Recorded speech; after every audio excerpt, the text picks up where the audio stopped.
우리나라의 작가들 가운데 한글을 제일 잘 쓰는 사람이 이어령 교수라고 그럽니다.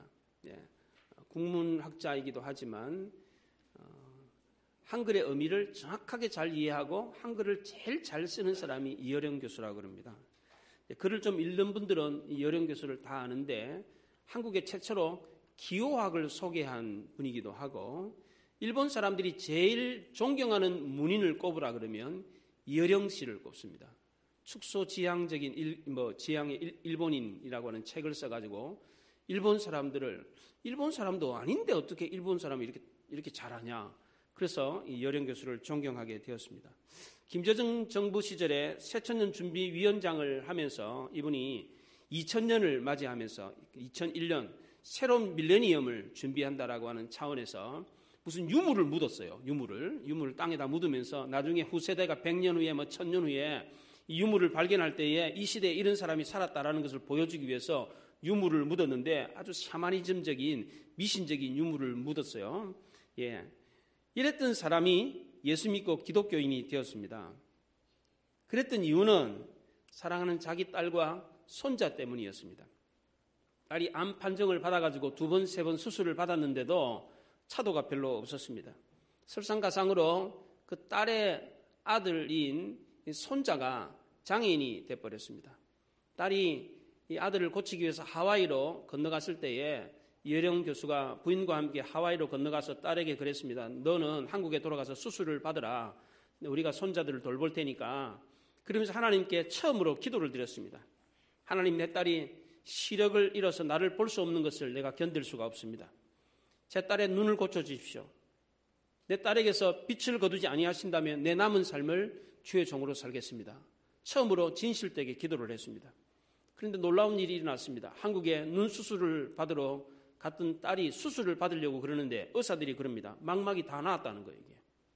수술을 하기 전에 수술을 받으러 갔는데 나았다는 거예요. 도저히 설명할 수 없는 기적이 일어났습니다. 이 일을 경험하면서 이어령 교수는 하나님은 살아계시다라고 하는 확신을 얻었고 세례받고 예수 믿는 사람이 되었습니다. 이 사람이 기독교를 얼마나 비판했던지 그럽니다. 예수 믿기 전에 그랬습니다. 어떻게 안식일 날 쉬지 않고 일을 한다고 돌에 쳐 죽이느냐. 또 부지런하다. 칭찬해줘야 될 종교가 안식일을 일한다고 어떻게 돌로 쳐 죽이냐. 그런 종교는 사입이다. 그렇게 기독교를 폄하하고 비판했던 사람이 완전히 180도로 달라져가지고 하나님 앞에 무릎을 꿇고 예수 믿는 사람이 되었습니다. 과거에는 하나님은 자기 지성 속에 있었지만 이제는 하나님이 자기의 마음속에 믿어지는 존재로 있게 되었습니다. 아무리 많은 것을 가지고 아무리 많은 것을 안다고 할지라도 하나님이 없는 사람은 불구덩이 속에서 사는 사람과 같은 것입니다. 오늘 시편 14편은 무신론자의 어리석음을 이야기하고 있습니다. 유대인의 지에서 탈무드에는 세상에 제일 어리석은 사람은 하나님이 없다고 말하는 사람이다 라고 말을 했습니다. 시편 53편에서도 이렇게 말하고 있고 사도 바울도 이것을 로마서 3장에서 인용을 하면서 재차 언급을 했습니다. 성경에 2번 나오면 갑절로 중요한 것입니다. 근데 3번 나오면 제일 중요한 것입니다. 전에도 말씀드렸지만 히브리어에는 이 최상급이 없어요. 비교급 최상급이 없어요.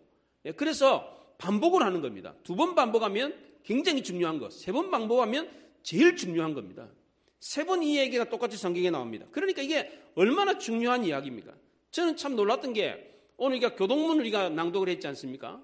오늘 교동문이 이 내용인지 10편, 14편인지 저는 몰라서 그냥 번호만 적어서 했는데 마침 보니까 14편이 교동문이더라고요. 그래서 여러분 이 본문을 오늘 2번 읽었어요. 네. 또 하나님이 또 어떻게 또 그렇게 하셨는지. 네. 이 시편은 하나님이 없다고 하는 사람의 이 무신론자의 어리석음을 말하는데 왜 어리석다고 말합니까? 여기서 말하는 어리석음이 무엇입니까? 이 어리석음은 지적인 어리석음이 아니라 도덕적인 어리석음을 말합니다. 하나님이 없다고 말하는 사람을 설명하면서 이 어리석음을 설명하면서 마음이 부패하고 행실이 가증하고 선을 행하는 자가 없다 그렇게 말을 했습니다. 어리석다는 말의 뜻이 뭡니까? 국어사전에 찾아보면 슬기롭지 못하고 바보 같다 그런 뜻입니다. 예. 그렇게 설명해야 돼요. 어리석다는 뜻을. 그런데 성경은 그렇게 표현하지 않고 뭐라고 표현했습니까? 마음이 부패하고 행실이 가증하고 선을 행하지 않는 게 어리석은 것이다 그렇게 말했습니다. 3절에서는 다시 말합니다. 선을 행하는 자가 하나도 없다. 선은 사람과 사람 사이에 지켜야 될 최고의 윤리적인 가치입니다. 그런데 하나님을 부정하는 사람은 이 선을 행할 수가 없다는 것입니다. 왜 그렇습니까? 선은 자기와 자기 이익과 관련되기 때문에 그렇습니다. 선의 동기가 지극히 인간적이기 때문에 그렇습니다. 시편 10편에서는 악인은 그의 교만한 얼굴로 말하기를 여호와께서 이를 감찰하지 아니하신다 하며 모든 사상에 하나님이 없다 하나이다 그렇게 말을 했습니다. 시편 14편에서는 하나님이 없다고 말하는 사람을 어리석은 자다라고 표현을 했는데 시편 4절에서는 뭐라 그러냐면 이 하나님이 없다고 말하는 사람을 악인이다 그렇게 말을 했습니다. 그냥 바보 같다 이렇게 말하지 않고, 그러니까 우리나라 사전에서는 어리석은 것은 곧 뭐 슬기롭지 못하고 바보 같다 이렇게 표현을 하는데, 성경은 이 어리석다, 하나님이 없다고 말하는 이 어리석음을 뭐라고요? 악하다 그렇게 말을 했습니다. 오늘 2절에서는 하나님이 하늘에서 굽어 살펴보시는데 인간에게 지각이 있다 그렇게 말했어요. 죄악을 행하는 자가 다 무지하냐? 그게 아니라는 겁니다. 몰라서 악을 행하는 게 아니라는 것입니다. 로마서 1장에서는 하나님을 알만한 것이 그 속에 보임이라 그랬습니다. 다 알면서도 악하기 때문에 하나님을 부인한다는 것입니다. 또 다른 하나의 의미는 이 어리석음은 손해를 두려워해서 거절하는 어리석음을 말합니다. 여기 어리석다는 말을 히브리어로 나발이라고 그러는데, 이 나발이라는 단어가 사무엘상 25장에 나옵니다. 이 갈렙의 부자 나발이 나옵니다. 부모가 자식의 이름을 지으면서 나발이라고 지었습니다. 야, 이 바보야 이렇게 이름을 지었겠습니까? 어리석은 놈, 아들의 이름을 지으면서 어리석은 놈 이렇게 이름을 지었겠어요? 그렇지 않죠. 언어 변천사에 의해서 우리나라 말도 시대가 지나면 그 말이 변하는 것처럼 이 말이 원래 나발이라는 말이 좋은 의미였는데, 성경에서 이 나발이라는 사람이 어리석은 행동을 해서 그가 죽어버립니다. 망합니다. 그래서 이스라엘 사람들은 이 나발이라는 뜻을 어리석다라는 뜻으로 사용을 하게 된 것입니다. 예, 나발이 어리석다는 뜻입니다. 어떤 어리석음이냐? 이 나발이 갈멜에서 이 목축업을 했는데, 사울에게 쫓겨다니던 다윗의 군대가 그 갈멜 옆에 있었어요. 군대가 주둔해 있으니까 어떻게 도둑놈이 들어오겠어요? 그렇잖아요. 그 당시에는 이 약탈하는 도적들이 굉장히 많았거든요. 근데 군대가 주둔해 있으니까 가까이 할 수가 없었어요. 그래서 이 나발은 이 다윗의 군대로 인해 가지고 자기 재산을 보호할 수가 있었어요. 하루는 양털 깎는 축제를 행했는데, 이때 다윗이 알고 10명의 소년을 보내가지고 문안을 하고, 그리고 먹을 것을 좀 얻어오라 그렇게 보냈습니다. 그랬더니 이 나발이 그럽니다. 그 소년들에게 다윗이 누구냐? 이새의 아들이 누구냐? 내가 모르는 사람한테 왜 내 재산을, 내 고기를 나누어 주냐? 그렇게 말을 했습니다. 소년들이 가서 나발한테 그랬어요. 다윗이 보냈습니다 라고 그랬는데, 나발은 뭐라 그러냐면 이새의 아들이라 그랬어요. 이새의 아들이라고 말도 안 했는데 어떻게 이새의 아들이라는 걸 어떻게 알고? 그러면서 나는 다윗 모른다 이렇게 했어요. 다윗을 모르는데 어떻게 다윗 아버지를 알아요? 예? 그러면서 그 모르는 사람한테 왜 내가 내 소유를, 내 고기를 나눠줘야 되느냐? 능청을 떨면서 거절을 했습니다. 이게 바로 이 어리석음이라는 뜻이라는 겁니다. 손해볼 것을 거절하는 어리석음이라는 뜻입니다. 사람들이 예수 안 믿는 이유가 무엇입니까? 그 중에 하나가 바로 손해 때문입니다. 만약 신앙을 갖고 하나님을 인정하게 되면 자기 삶에 손해를 보게 될 거라는 겁니다. 만약 내가 예수 믿으면 죄를 못 짓는다는 거예요. 예배당에 나가서 헌금을 하면 재산에 피해가 생겨요. 시간을 바치는 시간 낭비, 젊어서 믿으면 청춘 낭비다, 이런 생각이 들기 때문에 예수를 안 믿는다는 거예요. 이런 의미의 어리석음이라는 거예요. 이게 뭡니까? 소탐대실이죠. 물질 조금 때문에, 시간 조금 때문에 그 영원한 생명을 포기해버린다면 그 작은 것 때문에 큰 것을 잃어버리는 것이, 이게 바로 어리석음이라는 것입니다. 무신론자의 이유는 지적인 어리석음 이전에 도덕적인 어리석음이 있었다는 것입니다. 단순히 모르기 때문에 하나님을 부인하는 것이 아니라 죄가 있기 때문에 하나님을 부인한다는 것입니다. 우리 마음속에 죄가 하나님을 인정하지 못하도록 합니다. 우리 내면의 소리를 애써 외면하게 만듭니다. 하나님은 끊임없이 우리 마음속에서, 우리의 생각 속에서 하나님이 살아계신 것을 계속해서 말씀하십니다. 그런데도 인간은 어떻게 해요? 그 양심의 소리, 의식을 통해서, 생각을 통해서 하나님에 대한 의식이 계속해서 드는데도 불구하고 그것을 짓눌러 버립니다. 오늘 1절에 어리석은 자는 그 마음에 이르기를 하나님이 없다 그렇게 말합니다. 자기 스스로 계속해서 하나님이 없다라고 자기 스스로를 설득한다는 거예요. 이러니까 없지. 이런 일이 생기니까 하나님은 없는 거야. 특별히 요즘 이 코로나 바이러스로 인해 가지고 교회가 피해를 보는 걸 보면서 그 봐라. 교회가 저렇게 바이러스의 온상이잖아. 하나님이 계시다면 어떻게 교회부터 먼저 치겠냐. 하나님이 없는 거야. 이렇게 한다는 거예요. 안 믿는 사람들은. 네. 그럼 무신론자들에게는 신의식이 없습니까? 하나님에 대한 생각조차도 없습니까? 그렇지 않습니다. 무신론자라고 할지라도 신의식이 있습니다. 계속해서 신을 생각합니다. 유명한 심리학자 칼 융은 인간의 의식 가운데 가장 강렬한 의식은 신의식이다 그렇게 말을 했습니다. 인간에게 가장 강한 의식은 뭘 먹고자 하는 그런 욕구가 아니고 성에 대한 욕구가 아니라 하나님에 대한 의식, 신의식이 가장 강력한 것이다 그렇게 말했습니다. 무신론자들에게도 마찬가지입니다. 이 신의식은 믿는 사람에게만 있는 것이 아닙니다. 믿든 안 믿든 모든 사람에게 다 똑같이 이 신에 대한 의식이 있다는 것입니다. 무신론자들은 끊임없이 하나님을 생각합니다. 하나님이 안 계시다는 것을 증명하기 위해서, 하나님을 비판하기 위해서 끊임없이 계속해서 신을 묵상합니다. 그렇게 하지 않고서는 하나님 어떻게 부인하겠어요? 어떻게 하나님을 비판할 수 있겠습니까? 그렇기 때문에 이 신의식이야말로 정말 우리 속에서 지울 수 없는 그런 의식이라는 겁니다. 오늘 기독교 심리학자는 이런 말을 했습니다. 무신론자는 하나님이 없다고 믿는 사람이 아니다. 자기 안에 각인되어 있는 하나님의 의식을 지우려고 애써 싸우는 사람이다. 그렇게 말을 했습니다. 모든 인간은 깊은 양심과 솔직한 자기의 모습을 살펴보면 하나님이 자기 속에 계시다는 것을 부인할 수 없다는 것을 알게 된다는 것입니다. 신의식이 없는 사람은 아무도 없다는 것입니다. 오리는 태어나자마자 헤엄을 칩니다. 다람쥐는 태어나자마자 나무를 기어 올라가요. 배우지도 않았는데도. 노루나 사슴은 태어나자마자 뜁니다. 배워서 뛰는 게 아닙니다. 우리 인간은 누가 가르쳐 주지도 않았는데도 영혼에 대해서, 삶과 죽음에 대해서 생각을 합니다. 왜 이렇게 합니까? 누가 가르쳐 주지도 않았습니다. 천국과 지옥을 가르친 게 아니에요. 학습을 했기 때문에 천국과 지옥을 생각하는 게 아닙니다. 왜 그렇습니까? 하나님이 모든 인간에게 태어날 때부터 신의식을 심어주었기 때문입니다. 그 짐승들에게 태어날 때부터 본능 속에 그것을 심어주었던 거, 수영하고 나무 타는 거, 무슨 집 짓는 거, 까치가 집 짓는 거, 이거 어미한테 배워가지고 집 짓는 게 아니에요. 이게 본래부터 하나님이 그들에게 주었던 것처럼 우리 인간에게는 그와 같은 신의식을 심어줬다는 것입니다. 하나님의 존재에 대한 이 의식은 태어날 때부터 갖고 있는 본능적인 의식입니다. 그렇기 때문에 지울 수가 없다는 것입니다. 그런데도 불구하고 사람들은 이 하나님을 부인하려고 한다는 것입니다. 왜 부인하려고 합니까? 알면서도 일부러 부인하려고 그래요. 만유인력의 법칙을 만들었던 아이작 뉴턴이 태양계를 모형을 만들었어요. 모빌처럼 모형을 만들었습니다. 자전하고 공전하는 그걸 갖다 하늘에 이렇게 공중에다 이렇게 실을 매달아가지고 이렇게 띄워놨어요. 그랬더니 지나가던 한 무신론자가 그걸 보고서는 이야 신기하네. 야 기가 막히게 만들었네. 야 공전과 자전이 딱 일치하는구만. 뉴턴이 그랬습니다. 이거 저절로 만들어졌어. 아무도 만든 사람이 없어. 그 무신론자가 애끼 사람아 널 사람을 놀려도 유분수지. 이게 어떻게 저절로 만들어질 수 있나? 뉴턴이 그럽니다.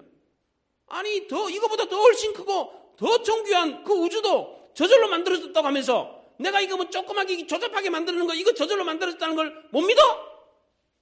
그러니까 무신론자가 거기서 무릎을 꿇고 예수를 믿었다는 거 아닙니까? 우리나라 최초로 우주에 간 여자 이소연 박사가 있습니다. 이 아줌마가 우주의 정거장에 가가지고 11일 동안 있다가 지구로 귀환을 했어요. 이 이소연 씨가 우주에 가가지고 우주 정거장을 딱 봤는데 이 이상한 우주 정거장에 집이 있네? 이거 저절로 만들어졌네? 이렇게 말한다면 뭐라 그러겠어요? 뭐라 그러겠어요 그 사람 보고? 쟤 바보 아니야 쟤? 그럴 거 아니에요? 그 우주 정거장이 어떻게 그 우주에 저절로 만들어져가지고 거기 있는 거예요 그게? 누가 만든 거예요? 러시아 우주인들이 먼저 가가지고 조립해 놓은 거예요. 거기 11일 동안 있다가 왔다고. 비행기 조종사가 비행기를 타고 날아가는데 무인도에 헬프미라고 하는 글자가 영어 글자가 새겨져 있어요. 저 사람이 아무도 안 사는데 저 우연히 저게 쓰여졌나 보네? 그리고 지나가겠습니까? 우주 비행사가? help me라는 영어 단어를 보고 그 무슨 뜻이요? 나 좀 살려달라. 그런 얘기잖아요. 그걸 보고 저 서면 아무도 안 사는데 저게 저절로 만들어졌나 보네? 그리고 하고 쓱 지나가겠어요? 그게 아니죠. 아, 누군가 있나 보다. 누군가 저 글씨를 썼나 보다. 그렇게 생각한 거 아니겠습니까? 그 간단한 help me도 누군가가 썼다 이렇게 생각을 한다는 것입니다. 그런데 온 우주는 이런 글씨가 빼곡히 적혀 있어요. 내가 만들었다. 하나님이 만들었다. 하나님이 살아계시다. 라고 하는 글씨가 빼곡하게 적혀 있다는 것입니다. 창세로부터 그의 보이지 않는 것들, 그의 영원한 능력과 신성이 그 만드신 만물에 분명히 보여 알게 되나니 그렇게 말을 했습니다. 집은 그 집마다 지은 사람이 있지 않습니까? 우리가 집을 보면서 저 집이 저절로 만들어졌네. 그렇게 생각하는 사람이 누가 있습니까? 그렇잖아요? 예. 우리 이윤필 성도님 집 짓는 일 하셨잖아요. 그렇잖아요. 집은 누군가가 지었기 때문에 있는 거잖아요. 집 한 채도 다 누군가가 지은 거예요. 근데 우주 모든 만물은 이게 저절로 있는 겁니까, 이게? 지은 사람이 없어요? 이게 그냥 우주가 아니에요, 이게. 그 공중에 그 어마어마하게 큰 그 별들이, 그 행성들이 그냥 떠 있는 거예요. 가만히 있나 또 그게? 자전하고 공전하면서 정확하게 움직여요, 정확하게. 요렇게만 동그랗게 도는 게 아니고 어떤 놈은 이렇게 돌아요, 이렇게. 헨리 혜성이라고, 헨리라는 사람이 처음으로 발견한 이 혜성은 이상하게 이놈은 다른 거는 이렇게 도는데 이놈은 이렇게 돌아, 이렇게 엇갈려가지고 돌아. 그걸 발견했다고. 이게 관성의 법칙에 하면 어떤 충격을 가하면 그 충격을 받으면 그 방향으로 지속적으로 가게 돼 있는 게 과학적인 원리입니다. 그럼 별에다 힘을 줬으면 그 별은 이렇게만 가야 되잖아요. 근데 하나님이 만드신 별들은 그렇게 안 가요. 이렇게 돌아요. 이렇게 관성의 법칙에 의하면 이렇게 돌 수가 없는 거예요. 이게 한 방향으로만 계속 가야 돼요. 그런데 그게 아니고 지금 하나님이 만들어 놓은 우주 만물은 한 방향으로만 일직선으로만 움직이는 게 아니에요. 이렇게 돈다고 이게 누군가가 이렇게 작동을 하고 있는 거예요. 지금 이게 그렇게 하지 않고 자연의 원리로 한 방향으로, 관성의 원리로, 그 과학적인 원리로 한 방 치면은 저쪽으로만 계속 가야 된다고. 근데 그렇지 않아요, 우주가. 그런데 이런 우주를 보고 만드신 분이 없다. 우연히 만들어졌다. 우주가 얼마나 조화롭고 얼마나 질서정연하게 움직입니까? 이게 어떻게 자연적으로 우연히 만들어졌습니까? 자연이라는 말은 스스로 자자에 그러할 연자입니다. 스스로 있다는 뜻입니다. 이게 어떻게 이게 스스로 있는 것입니다. 우리 흔히들 과학자들은 예수 믿는 사람이 없을 거다 그렇게 생각합니다. 근데 그렇지 않습니다. 특별히 천문학자 같은 경우는 80% 이상이 예수를 믿습니다. 그럴 수밖에 없는 게 우주를 연구하면 안 믿을 수가 없어요. 안 믿을 수가. 어떻게 이렇게 이 큰 태양이, 어떻게 이 큰 지구가 자전과 공전을 하면서 그 똑같은 위치로 똑같은 속도로 그렇게 움직이는지 탄성을 자아내는 거예요. 하나님이 만드셨다. 인정할 수밖에 없다는 것입니다. 그래서 프랑스의 유명한 천문학자 피에르 시몽은 우주가 하나님이 아닌 다른 원리에서 존재할 가능성은 마치 이런 것과 같다. 작가가 양피지에다가 잉크하고 붓을 픽 던졌는데 일리아드 오디세이가 촥 써진 것과 같다. 그렇게 말을 했어요. 양피지에다 그냥 먹을 집어 던졌는데 그게 글자가 촥 되면서 그 장편에 일리아드 오디세이의 유명한 작품이 만들어졌다라는 것과 같다는 것입니다. 그게 가능합니까, 그게?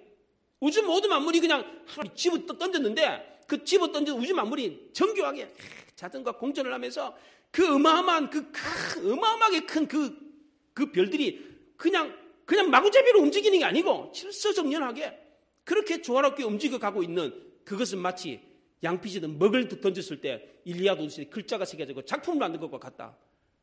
여러분들 그걸 믿으십니까? 예? 양피지에다가 먹 던지면 소설이 하나 만들어집니까? 그렇게 말하는 것과 같다는 것입니다. 이렇게 만물은 반드시 누군가 만드신 이가 있다는 것입니다. 그런데도 불구하고 무신론자들은 어떻게 합니까? 애써서 그것을 부인한다는 것입니다. 양심이 그렇게 말하고 조금만 생각해보면 그것을 인정할 수밖에 없는데도 불구하고 계속해서 부인한다는 것입니다. 제가 대학 1학년 때 저의 가장 친했던 친구가 먼저 대학을 왔어요. 왔더니 이 친구가 유물론자가 됐어요. 그 당시에는 막 공산주의 데모하고 막 이렇게 이랬던 시절이에요. 그때 군사정부 시절에. 그래서 막 유물론 서적 막 보고 막 공산주의자가 됐어요. 이 친구가 목사님 아들인데 부산에서 목회하는 목사님 아들이에요. 큰 아들인데 이 친구가 이제 먼저 대학을 왔어요. 나는 이제 늦게 이제 병원 수술하고 늦게 대학을 왔고요. 대학에 와보니까 이 친구 완전히 변한 거예요. 완전히 공산주의자가 됐어요. 담배 피고 막 술 먹고 막 엉망이 된 거예요. 그래서 내가 불러다가 제가 그때 이제 저기 적선동에 살았는데, 저기 적선동에 거기 불러가지고 일주일 동안 토론을 했어요. 토론을. 이러저러면 내가 예수 안 믿으면 되냐고, 내가 목사 아들인데 말이야 예수 안 믿으면 되냐고, 아무리 말해도 안 믿는 거예요. 도대체 이게 막 넘어갔어요. 완전히 넘어갔어요. 그래서 내가 그랬죠. 야, 내가 너한테 10만 원 줄 테니까 너 공동묘지 가서 하룻밤 자고 와라 그랬어요. 신이 없대요. 귀신이 없다는 거, 그건 다 만들어낸 거라는 거, 관념이라는 거, 생각에 의해서 만들어낸 거라는 거. 그래서 내가 그랬어요. 야, 너 그러면 내가 10만 원 줄 테니까 공동묘지 가서 하룻밤 자고 와라 그랬어요. 그 싫대. 왜 싫어? 무섭대. 없다며. 귀신이 없다며. 천국과 지옥이고 뭐고 그런 거, 영적인 세계는 만들어낸 걸, 꾸민 거라며. 없다며. 그런데 왜 안 가냐? 왜 안 가냐? 가라. 무섭대. 안 간대. 참나 기가 막히잖아요. 사람들이 하나님을 부인하는 것은 지적인 문제가 아니고 도덕적인 문제예요. 시편 저자는 그 마음속에 죄가 있기 때문에 하나님을 부인한다 그랬어요. 이사야 59장 2절에 너희 죄가 너희와 너희 하나님 사이를 갈라놓고 너희 죄가 그 얼굴을 가리워서 너희에게서 듣지 않으시게 함이니라, 그렇게 말을 했습니다. 사도 바울도 그 마음에 하나님 두기를 싫어한다 그랬습니다. 인간 속에 더러운 죄가 있기 때문에 깨끗하신 하나님을 두기를 싫어하는 것입니다. 이렇게 하나님을 부인하고 하나님을 싫어하는 인간에게 나타나는 증상이 무엇입니까? 두려움입니다. 에덴 동산에서 범죄했던 아담과 하와에게 나타났던 감정이 무엇입니까? 죄지어서 어떻게 했어요? 하나님이 무서워서 피했어요. 왜? 죄지어 놓으니까. 죄가 드러날까 봐. 오늘 4절에 죄악을 행하는 자는 다 무지하냐? 그들이 떡 먹듯이 내 백성을 먹으면서 여호와를 부르지 아니하는도다, 그렇게 말했습니다. 사람들이 하나님을 부인하는 제일 큰 이유는 자기가 지은 죄 때문입니다. 그 죄가 드러날까 봐. 천국과 지옥을 인정하게 되면 자기는 죄인이니까 어디 가요? 지옥 가는 겁니다. 그래서 두려움에 빠져가지고 아예 하나님을 인정하지 않으려고 한다는 겁니다. 독일의 히틀러가 프리드리히 니체의 영향을 받아가지고 유태인 600만 명을 학살했습니다. 어떻게 이런 끔찍한 일을 할 수 있었습니까? 이런 무지막지한 일을 할 수 있었던 이유가 무엇입니까? 하나님이 없다고 생각했기 때문입니다. 천국과 지옥이 있고 심판하시는 하나님이 있다고 생각했으면 감히 그 일을 할 수 있었겠습니까? 사람들이 왜 이렇게 대범한 행각을, 범죄 행각을 합니까? 하나님이 없다고 생각하기 때문에 그렇습니다. 예수 믿는 사람은, 하나님이 있다고 생각하는 사람은 죄를 지으려고 하다가도 손이 떨려서 죄를 못 지어요. 예. 담을 넘으려고 하다가도요, 발이 떨려가지고 담을 못 넘는다니까요. 여러분들 도둑질 해보셨어요? 한 번도 안 해보셨나? 거짓말은 자주 해보셨죠? 예. 입으로 하는 거 이거는 뭐 쉬워가지고 뭐 자주 거짓말 하죠. 네. 근데 도둑질 해보셨어요? 예. 해보신 분들인데 솔직하게. 예. 안 하신 분들도 있을 거고. 예. 도둑질 한번 해보셨어요? 도둑질 했을 때 어떤 느낌이 드셨어요? 어떤 감정이 생겼어요? 해보신 분들은 알 거야. 저는 초등학교 2, 3학년 때인가 하여튼 했던 기억이 나는데, 우리 반에 있는 애 샤프를 훔쳤어요. 샤프 있잖아요. 샤프. 이렇게. 샤프를 훔쳤는데, 샤프질이 손이 떨리더라고요. 손이 떨리더라고요. 예. 그때 감정을 제가 지금도 잊을 수가 없어요. 너무너무 두려운 거. 손이 떨려요. 손이 진짜. 예, 샤프 훔치는데 손이 떨리더라고. 예수 믿는 사람들은요, 남의 집 도둑질 하려고 담 넘으려고 그래도요, 이 다리가 떨려가지고 담을 못 넘습니다. 한번 넘어보세요. 되는가? 그게 안 돼요. 왜 범죄자들이 죄를 저지를 수 있습니까? 하나님이 없다고 생각하기 때문에 그렇습니다. 무신론자들이 신에 대해서 부정하는 몇 가지 논리가 있는데, 신은 본래 존재한 것이 아니라 인간이 만들어낸 것이다, 그렇게 말을 합니다. 어떤 사람은 힘있고 권력 있는 사람이 백성으로 하여금 지배자를 대항하지 못하도록 하기 위해서 신을 만들어냈다, 그렇게 말합니다. 이게 바로 정치 기만설입니다. 또 다른 이유는 누군가에게 공포심이 있는데 이 공포심을 이기게 하기 위해서 신을 만들었다. 자기가 해결하지 못하는 어려운 문제가 있는데 이 어려운 문제를 맡기기 위해서 신을 만들었다, 그렇게 말을 합니다. 실증주의 철학자들은 증명되지 않는 것은 믿음의 대상이 될 수가 없다. 천국과 지옥, 하나님, 신, 이거는 증명될 수 없기 때문에 믿으면 안 된다, 그렇게 말을 합니다. 공산주의자들은 이 신이라는 것은 관념에 불과하다. 만들어낸 거다. 상상으로 그걸 만들어낸 거다. 그러니까 허구다, 가짜다. 그렇게 말합니다. 유물론의 영향을 받았던 포이르파하는 투사이론을 이야기하면서 신을 부정했습니다. 가만 보니까 신에게 있는 것이 인간에게 다 있더라는 거예요. 인간에게 있는 게 다 신에게 다 있어. 그러니까 신은 인간이 만들어낸 존재라는 것입니다. 이게 바로 투사이론입니다. 이 일에 동조했던 프로이드도 신앙을 갖는 것은 마치 어린아이가 되는 거다. 원시인이 되는 것과 같다. 그렇게 말을 했습니다. 여러분이 잘 아는 신은 죽었다고 말했던 니체는 신이 죽어야 인간의 참된 본성을 드러낼 수 있다. 그렇게 말합니다. 인간은 신에 의해서 많은 것이 가리워지기 때문에 신을 부인해야 인간이 산다. 그렇게 말을 했습니다. 좀 배웠다는 사람들, 좀 안다는 사람들은 인간은 자기의 두려움을 극복하기 위해서 신을 만들었다. 또 정치가들이 자기의 힘을 유지하기 위해서, 지배하기 위해서 어리석은 백성들을 지배하기 위해서 신이라고 하는 이데올로기를 만든 것이다. 그렇게 말을 했습니다. 신은 인간이 약하기 때문에 누군가를 의존하려고 하다 보니까 만들어진 허구고 거짓이다. 그렇게 말했습니다. 그런데 진짜 무신론자들이 신을 부정하는 이유는 딴 데 있습니다. 무신론자들이 신을 믿지 않는 이유는 자기 죄를 합리화하기 위해서입니다. 만약 천국과 지옥이 있다면 자기는 지옥 갈 것을 알기 때문에 그렇습니다. 양심적으로 생각해 보면 내가 죄인이요, 의인이요? 여러분들 스스로 한번 생각해 보십시오. 여러분은 의인입니까, 죄인입니까? 사람들이 생각할 때 거짓말도 많이 하고 사기도 치고 나쁜 짓도 많이 했잖아요. 그럼 자기 스스로를 생각할 때 나는 의인이다 라고 생각합니까? 그렇지 않습니다. 죄인이라고 생각합니다. 그래서 자기를 방어하기 위해서 첫째는 하나님이 없다고 그럽니다. 그리고 다른 사람과 비교를 합니다. 나는 다른 사람에 비하면 나는 잘못이 없다. 환경 때문에 그렇다. 탓을 합니다. 아담과 하와가 그랬습니다. 아담은 하와에게 탓을 돌렸고 하와는 사탄에게 탓을 돌렸습니다. 저 사람 때문에, 이런 환경 때문에 내가 죄를 지었다. 죄를 상대하고 자기 합리화를 했습니다. 또 다른 하나의 이유는, 무신론자들이 신을 인정하지 않는 이유는 자기 죄를 버리고 싶지 않기 때문에 그렇습니다. 무신론자들이 신을 안 믿는 가장 큰 이유는 죄를 끊지 못하기 때문에 그렇습니다. 죄를 더 즐기고 싶어가지고 전도하다 보면 이런 분들이 계십니다. 저는 담배 피기 때문에, 저는 술 먹기 때문에, 저는 도박을 하기 때문에 교회 못 나갑니다.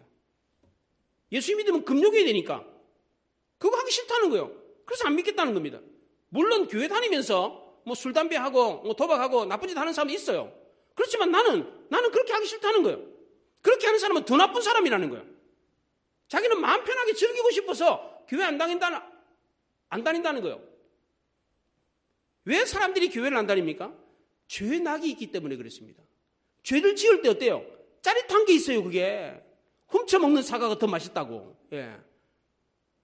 죄의 즐거움이 있기 때문에 그렇습니다. 죄 지었으면 죄 짓자마자 깃방맹이 얻어맞고 그냥 따끔따끔하고 아프면 누가 죄를 짓겠어요? 죄를 지을 때 그 즐거움이 있는 것입니다. 만약 내가 이 좋을 때, 이 젊음의 때에 예수를 믿으면, 교회를 나가면 나중에 청춘을 돌려다오 이렇게 후회할 것 같아가지고 교회를 안 다닌다고 합니다. 사실 무신론에 빠지는 이유는 지적인 이유가 아니고 이런 초라한 이 도덕적인 이유 때문입니다. 계산적인 이유 때문에 예수를 안 믿으려고, 신을 안 믿으려고 하는 것입니다. 교회 나가면 헌금해야 되고 시간 낭비해야 되고 청춘을 낭비하기 때문에 교회 안 나간다 이렇게 생각합니다. 그런데 성경은 이런 사람에 대해서 뭐라고 말합니까? 미련하고 어리석고 심지어 악하다 그렇게 말을 합니다. 하나님이 없다고 하면 어리석은 자가 되고 악인이 되고 맙니다. 왜 그렇습니까? 분명히 하나님이 있는데 없다고 하기 때문에 어리석은 것이고, 하나님이 없다고 생각하니까 자기 마음대로 하기 때문에 악한 사람이 되는 것입니다. 그럼 이런 사람들의 결국은 어떻게 됩니까? 두려움에 빠지고 맙니다. 왜 그렇습니까? 하나님이 의인과 함께 하는 것을 보기 때문에 그렇습니다. 하나님이 가난한 자의 편에 서는 것을 보기 때문에 그렇습니다. 그게 5절과 6절입니다. 무신론자들이 결국은 하나님이 나중에 보면 믿는 자 편에 서 있는 것을 보게 됩니다. 하나님이 믿는 성도들을 돌보고 보호하는 것을 보기 때문에, 그러면 믿는 사람들은 하나님의 복을 받고 천국 가는 걸 보면서 그럼 나는 어떡하지? 나는 예수 안 믿는데, 나는 신을 안 믿는데 나는 어떡하지? 나는 그러면 지옥 가겠네? 이런 생각이 듭니다. 프랑스의 대표적인 무신론자 볼테르라는 사람이 있었습니다. 이 사람은 계몽주의 시대에 이성을 중시하면서 그를 통해 가지고 신을 부정했습니다. 그러면서 한다는 말이 100년 후에는 하나님을 믿는 미신이 싹 사라질 거다. 그렇게 말을 했습니다. 프랑스 국민들이 열광을 했어요. 근데 이 사람이 죽을 때가 됐어요. 이 사람이 죽기 전에 뭐라 그랬냐면 하나님이 존재한다면 내가 이 하나님을 욕했는데 내가 이렇게 곱게 죽겠냐? 이렇게 말을 했어요. 자신만만했어요. 내가 이렇게 하나님을 욕하고 하나님을 부정하고 교회를 무너뜨리는 행동을 했는데 내가 죽을 때 곱게 죽으면 하나님이 있다면 나를 절대 하나님이 곱게 죽게 안 할 거다. 나는 곱게 죽을 거야. 그런 투로 글을 썼어요. 그래서 사람들이 이 볼테르가 죽을 때에 유심히 봤어요. 도대체 어떻게 죽나? 이 사람이 죽을 때 병에 걸려가지고 죽어가면서 의사에게 제발 나 6개월만 더 살게 해주십시오. 지금 마귀가 보입니다. 마귀가. 지옥불이 나에게 다가오고 있습니다. 그래서 이 사람이 마지막 죽을 때에 항문에서 똥을 싸고 입과 코에서 막 피가 토해져가지고 죽었습니다. 그걸 옆에서 의사가 담담히 보고 있으면서 이런 얘기를 했습니다. 이 볼테르에 열광했던 미혹된 독자들이 이 볼테르가 죽는 모습을 보았다면 속았다는 걸 알 거다. 그렇게 말을 했어요. 그렇게 당당하던 사람이, 그렇게 떳떳했던 사람이 죽을 때 막 발악을 하면서 그렇게 죽었어요. 또 한 사람, 유명한 무신론자 샤르트르라는 사람이 있습니다. 이 사람이 죽을 때에 가족과 의사들한테 병에 대한 이야기를 하는 막 집기를 집어 던지면서 막 발광을 하면서 병에 대한 이야기 하지 말라고 막 그랬어요. 두려워 떨었어요. 왜 이렇게 발악을 했습니까? 죽음이 두려웠기 때문에 그렇습니다. 믿는 자와 함께 하시는 하나님을 보았기 때문에 그렇습니다. 믿는 자에게 주는 평강과 화평을 보았기 때문에 그렇습니다. 자기는 평안하지 않은 거예요. 두려워 떠는 거예요. 이거는 예외일 수가 없습니다. 불신자들 모두가 다 마찬가지입니다. 마지막 죽을 때 두려워 떨 수밖에 없습니다. 프랑스의 무신론자 볼테르는 내가 죽은 뒤에 100년이 지나면 하나님을 믿는 이 미신이 싹 사라질 거다 그랬어요.